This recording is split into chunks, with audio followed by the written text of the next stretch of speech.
반갑습니다. 오늘 우리 하나님의 말씀을 듣기 전에 우리 한번 기도드립시다. 하나님 감사합니다. 오늘 이렇게 거룩한 주일 주님께 예배하러 나와왔습니다. 하나님 이 시간 주님께 마음을 다해서 찬양하고 또한 주님의 말씀을 듣기 원합니다. 주님 저에게 말씀하여 주시옵소서. 제가 듣겠습니다. 그리고 제가 이 말씀대로 살고 그리고 이 말씀을 듣고 소망을 가질 수 있도록 좀 인도하여 주시옵소서. 감사드리며 예수님 이름으로 기도드렸습니다. 아멘. 자, 오늘은 우리가 지금 시리즈를 하고 있죠. 예수님을 따라가는 우리 크리스찬의 삶에서 중요한 덕목들을 하나하나씩 배워나가고 있는데, 첫 번째 시간에는 우리가 사랑에 대해서 배웠습니다. 정말 사랑이 가장 중요하고, 그리고 사랑이 없으면 내가 아무리 많은 능력을 행하고 아무리 봉사를 많이 하고 정말 심지어 친구를 위해서 죽기까지 그걸 한다 해도 그 안에 사랑이 없으면 소용이 없고 아무것도 아니라고 하는 것을 배웠습니다. 두 번째 시간에는 우리가 지난 시간에 무엇을 배웠냐면 믿음에 대해서 배웠는데, 정말 믿음이 왜 그렇게 중요하냐면 믿음이 없으면 우리는 하나님을 기쁘시게 할 수 없어요. 그래서 하나님께 나아가는 우리는 하나님이 눈에 보이진 않지만 계신 것과, 그리고 하나님을 찾는 사람들에게 좋은 상을 주시는 그러한 좋은 하나님이신 것을 믿어야 한다, 이렇게 배웠습니다. 오늘은 세 번째 시간인데 무슨 주제로 말씀을 나눌 거냐면 사랑과 믿음에 대해서였어요. 그러면 그 다음에 무엇일까요? 아마 교회를 조금이라도 다니는 사람들은 이 말씀을 잘 아실 것입니다. 고린도전서 13장 13절에 믿음, 땡땡, 사랑, 이 세 가지는 항상 있을 것인데 그 중에 제일은 사랑이라. 오늘 본문 말씀은 따로 없어요. 그래서 안 찾아도 됩니다. 믿음, 땡땡, 사랑, 이 세 가지는 항상 있을 것인데 그 중에 제일은 사랑이라 했는데, 두 번째 그 가로에 땡땡이 뭐냐면 소망이에요. 자, 그래서 오늘의 주제는 소망입니다. 소망은 영어로 하면 호프예요. 소망, 우리가 일상생활에서 소망이라는 말 잘 쓰지 않아요. 예를 들면 난 그걸 너무 소망해, 이런 말 안 쓰잖아요. 그래서 이 말이 무슨 말인지 잘 감이 오지 않을 것 같아서 사전을 찾아보니까 뭐라고 나왔냐면 어떤 일을 바라는 것, 이렇게 나와 있었어요. 근데 이 해석을 보면서 이게 참 믿음과 밀접하구나 하는 것을 느꼈어요. 왜냐하면은 소망하는 것, 그 바라는 것이 이루어지는 것을 확신하는, 아직 이루어지지 않았지만 그게 믿음이잖아요. 근데 그것을 바라는 것, 이것이 소망이래요. 근데 제가 이 소망의 한자를 좀 찾아보고 싶었어요. 어떤 한자를 쓰는지. 그 소자는 잘 기억이 안 나는데 망은 바랄 망 이런 거였어요.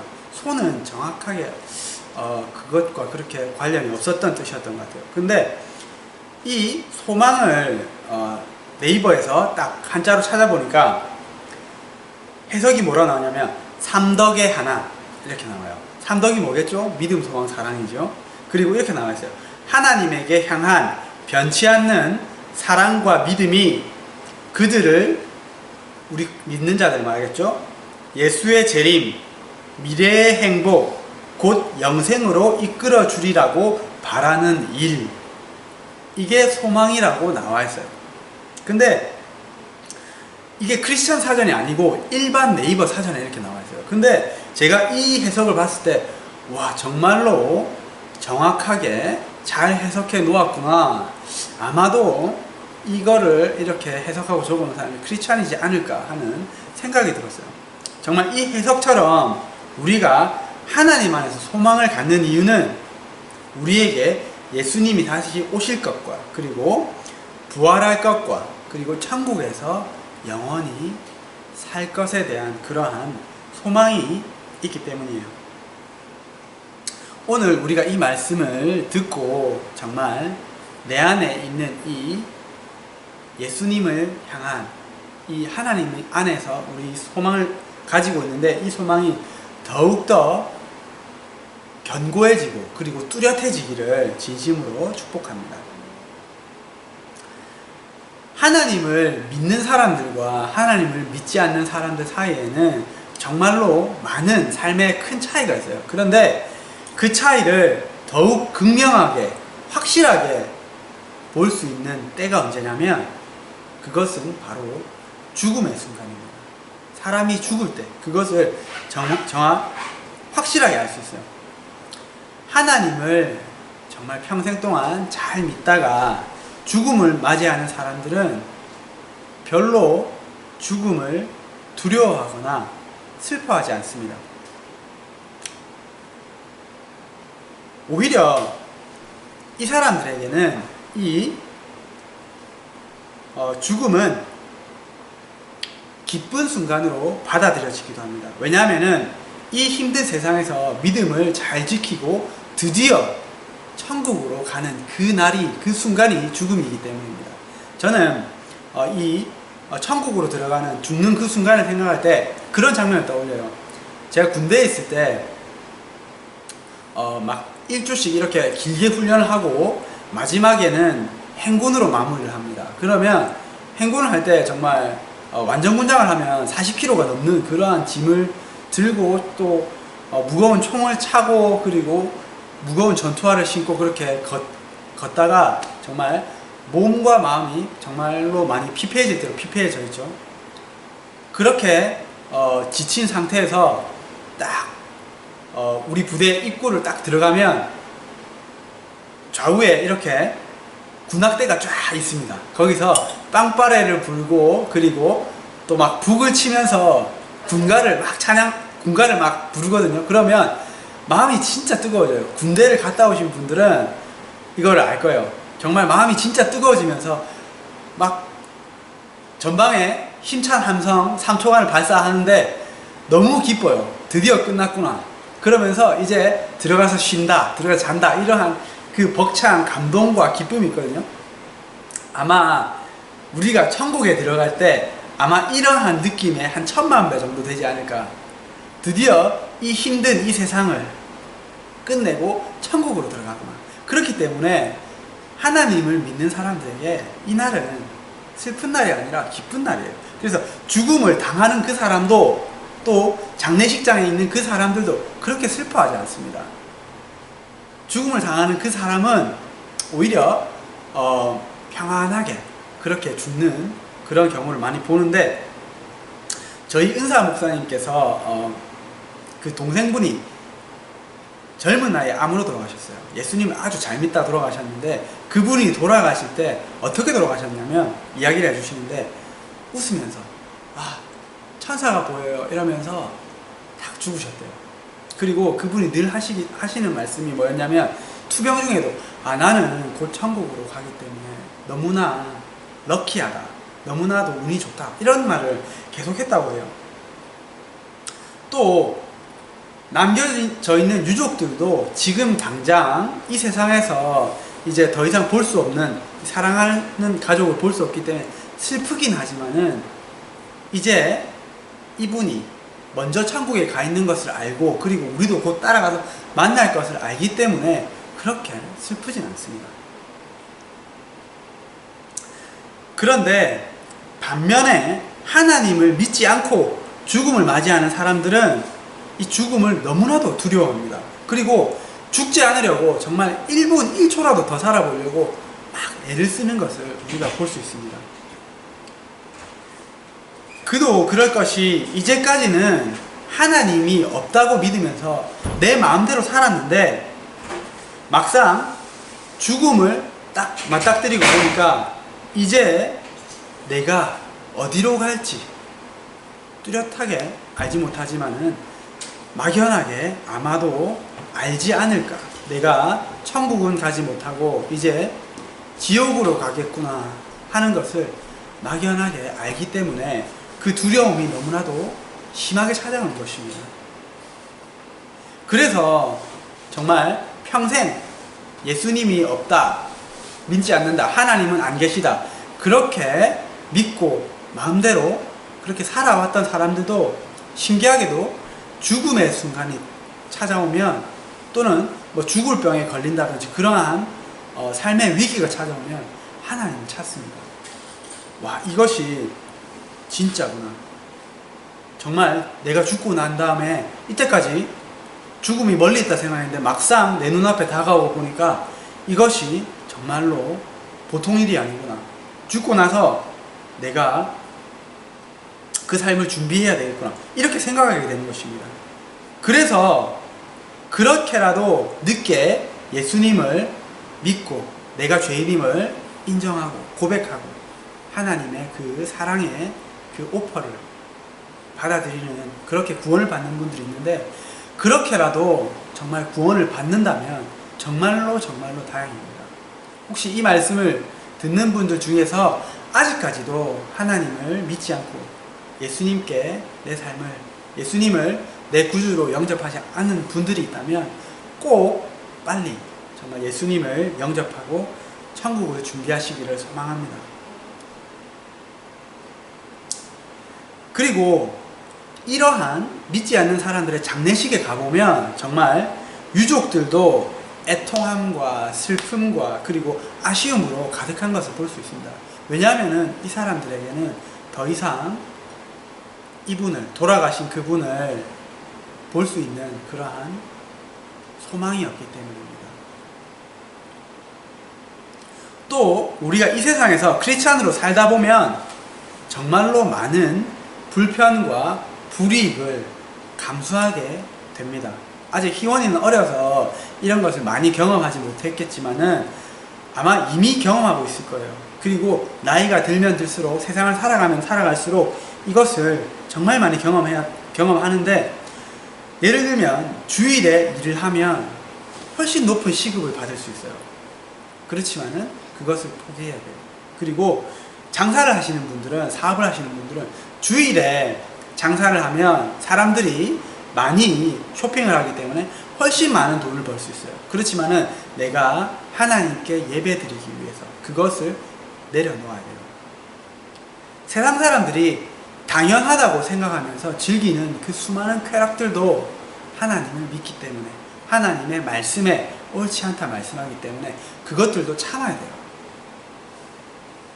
예수님을 믿기 때문에 괜스레 너는 나랑 달라 이러면서 미움을 받게 되고 차별을 당하게 되고, 그리고 그럼에도 불구하고 우리는 그들을 미워해서는 안 돼요. 그들에게 사랑으로 갚아줘야 됩니다. 우리는 그렇지 않지만은 북한이나 아프리카나 중동이나 인도나 이런 곳에서 예수님을 믿는 사람들은 정말 항상 신변의 위협을 느끼면서 언제 죽을지 모르는 그러한 마음으로 예수님을 믿어야 돼요. 이러한 예수님을 믿음으로 오는 핍박은 점점 줄어든다고 성경은 말하지 않아요. 이 세상이 끝을 향해 달려갈수록 그 핍박은 점점 더 심해질 거다. 예수님은 그렇게 말씀하셨고 성경은 그렇게 이야기하고 있어요. 그렇기 때문에 사도 바울은 이렇게 이야기해요. 만일 그리스도 안에서 우리가 바라는 것이 이 세상의 삶뿐이라면 모든 사람 가운데서 우리가 가장 불쌍한 자다. 항상 참아야 되고 항상 사랑해야 되고 항상 핍박받아야 되고 쾌락도 즐기지 못하고, 그래서 우리에게 부활이 없다면 어차피 죽고 없어질 이 세상 없어질 건데, 우리에게 이 다음 세상이 없다면 이 세상 사람들처럼 먹고 마시면서 즐기자 이렇게 말할 거다. 이렇게 사도 바울은 이야기해요.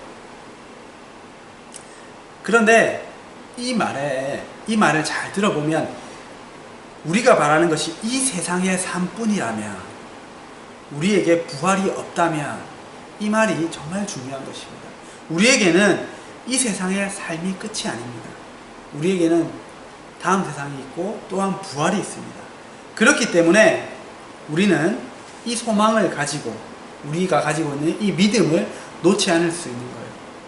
이 많은 불이익을 당하고 핍박을 당하지만 이것을 절대 놓을 수 없는 이유는 우리에게 이 소망이 있기 때문입니다. 고린도전서 15장은 이 부활의 소망에 대해서 아주 잘 이야기하고 있어요. 우리가 지지난 시간에 믿음장에 대해서 배웠죠. 히브리서 11장은 믿음장이고 고린도전서 13장은 사랑장이라고 배웠어요. 그리고 고린도전서 15장은 부활장이라고 합니다. 이 세 가지를 외워놓으면 참 좋아요. 이 고린도전서 15장 이 전체가 부활에 대해서 이야기하고 있는데 전부 다 읽지는 않고 고린도전서 15장 12절부터 20절까지만 읽어보도록 하겠습니다. 고린도전서 15장 12절에서 20절까지 이 전반부는 무엇을 얘기하고 있냐면 예수님의 부활에 대해서 이야기하고 있어요. 그리고 지금 우리가 읽을 이 부분은 예수님께서 부활하신 것처럼 우리도 부활할 거다 이것을 얘기하고 있거든요. 15장 12절부터 20절까지 우리가 한 절씩 교독을 하겠습니다. 제가 먼저 읽고 그 다음 여러분이 읽고 마지막 절은 다 같이 읽겠습니다. 그리스도께서 죽은 자 가운데서 다시 살아나셨다 전파되었거늘 너희 중에서 어떤 사람들은 어찌하여 죽은 자 가운데서 부활이 없다 하느냐. 만일 죽은 자의 부활이 없으면 그리스도 다시 살아나지 못하셨으리라. 그리스도께서 만일 다시 살아나지 못하셨으면 우리가 전파하는 것도 헛된 것이요 너희 믿음도 헛된 것이며 또 우리가 하나님의 거짓 증인으로 발견되리니 우리가 하나님이 그리스도를 다시 살리셨다고 증언하였습니다. 만일 죽은 자가 다시 살아나는 일이 없으면 하나님이 그리스도를 다시 살리지 아니하셨습니다. 만일 죽은 자가 다시 살아나는 일이 없으면 그리스도도 다시 살아나신 일이 없었을 터이요. 그리스도께서 다시 살아나신 일이 없으면 너희의 믿음도 헛되고 너희가 여전히 죄 가운데 있을 것이요. 또한 그리스도 안에서 잠자는 자도 망하였으리라. 만일 그리스도 안에서 우리가 바라는 것이 다만 이 세상의 삶뿐이면 모든 사람 가운데 우리가 더욱 불쌍한 자니. 다 같이 그러나 이제 그리스도께서 죽은 자 가운데서 다시 살아나사 잠자는 자들의 첫 열매가 되셨도다. 아멘. 예수님은 죽으시고 십자가에서 죽으시고 3일 만에 다시 부활하셨어요. 예수님이 부활하시지 않았다면 우리가 전파하는 이 복음도 헛된 것이고 또한 우리가 가지고 있는 이 소망도 헛된 것이에요. 왜냐하면 예수님께서 말씀하신 그 모든 것이 다 거짓말이고 성경이 말하고 있는 모든 것이 다 거짓말이기 때문에요. 그렇지만은 예수님은 분명히 3일 만에 부활하셨습니다. 그래서 500여 명의 사람들 앞에 직접 눈앞에 나타나셨습니다. 예수님의 부활이 무엇을 의미하냐면 첫 번째로 우리의 죄를 다 없이 하셨다는 것을 의미합니다. 그리고 두 번째로 사망을 이기셨다는 것을 의미합니다. 그래서 사망을 이기시고 다시 살아나신 거잖아요. 그렇기 때문에 예수님을 믿는 우리도 예수님을 따라서 사망을 이기고 썩지 않을 새 몸을 입고 다시 부활한다는 것을 의미합니다. 우리는 이 부활의 몸을 입고 예수님과 함께 영원히 하나님의 나라에서 살 것이에요. 이것이 우리가 가진 첫 번째 소망, 부활의 소망이에요.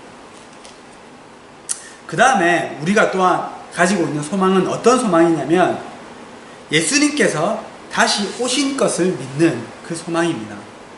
예수님은 이 땅에 살아가실 때 제자들에게 자신이 다시 오실 것이라는 것을 말씀하셨어요. 그리고 예수님을 신문하는 그 유대 종교 지도자들에게도 너희가 인자가 구름을 타고 오는 것을 보리라 이렇게 말씀하셨습니다.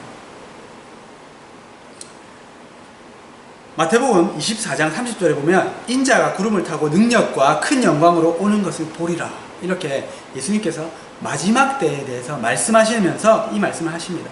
그리고 예수님께서 제자들과 함께 있다가 40일간 함께 있다가 이렇게 하늘로 승천하시는 것을 제자들이 봤어요.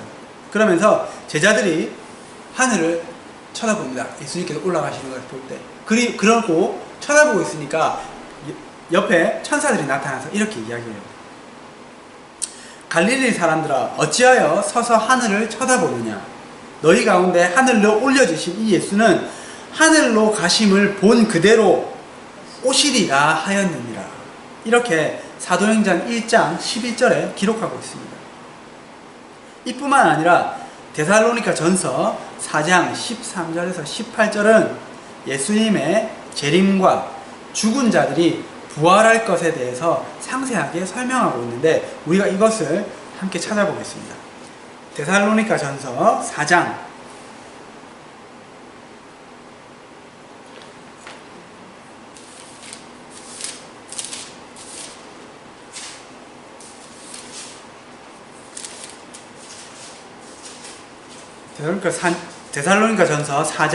13절에서 18절까지 우리가 한 절씩 교독해 보겠습니다. 아까처럼 형제들아 자는 자들에 관하여는 너희가 알지 못함을 우리가 원하지 아니하노니 이는 소망 없는 다른 이와 같이 슬퍼하지 않게 하려 함이라.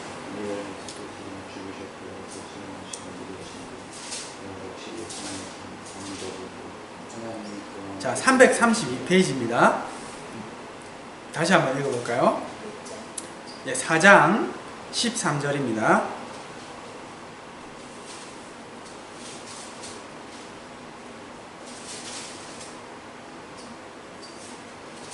(4장) 13절부터 18절까지입니다. 자, 제가 먼저 읽겠습니다. 형제들아 자는 자들에 관하여는 너희가 알지 못함을 우리가 원하지 아니하노니 이는 소망 없는 다른 이와 같이 슬퍼하지 않게 하려 함이라.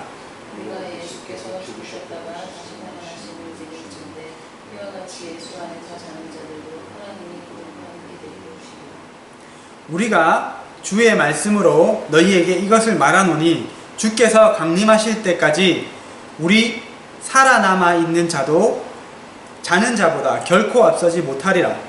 주께서 고령과 천사장 소리와 하나님의 나팔 소리로 친히 하늘로부터 강림하시리니 그리스도 안에서 죽은 자들이 먼저 일어나고 그 후에 우리 살아남은 자들도 그들과 함께 구름 속으로 끌어올려 공중에서 주를 영접하게 하시리니 그리하여 우리가 항상 주와 함께 있으리라. 그러므로 이러한 말로 서로 위로하라. 자, 분명히 이렇게 말씀하고 있습니다. 주님께서 호령과 천사장의 소리와 하나님의 나팔 소리와 함께 하늘로부터 강림하신다는 말이 좀 어렵죠. 내려오실 것입니다.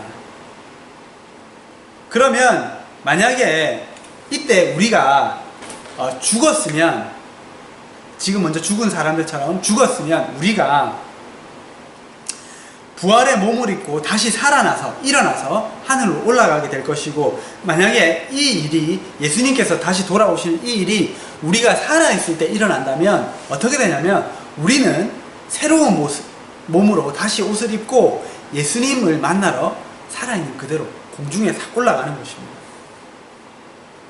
그리고 마지막 때를 예언하는 책이 있죠. 요한계시록입니다. 이 요한계시록의 맨 마지막에 22장 20절에 보면, 제가 읽어보겠습니다. 예수님께서 다시 오시겠다고 약속하는 그 내용이 나오는데 제가 읽어보겠습니다. 이것들을 증언하신 이 예수님이죠. 이것들을 증언하신 이가 이르시되 내가 진실로 속히 오리라 하거늘 아멘 주 예수여 오시옵소서, 이렇게 말씀하고 있습니다. 예수님께서 내가 진실로 속히 오리라 이렇게 말씀하시면서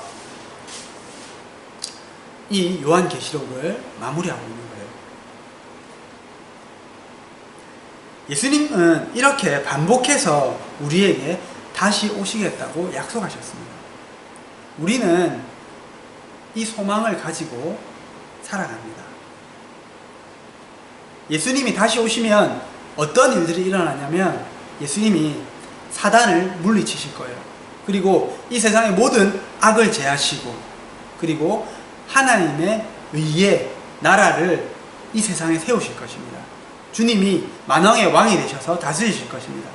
이 세상은 회복되고 하나님의 나라가 될 것입니다. 이 소망이 우리에게 있는 것입니다.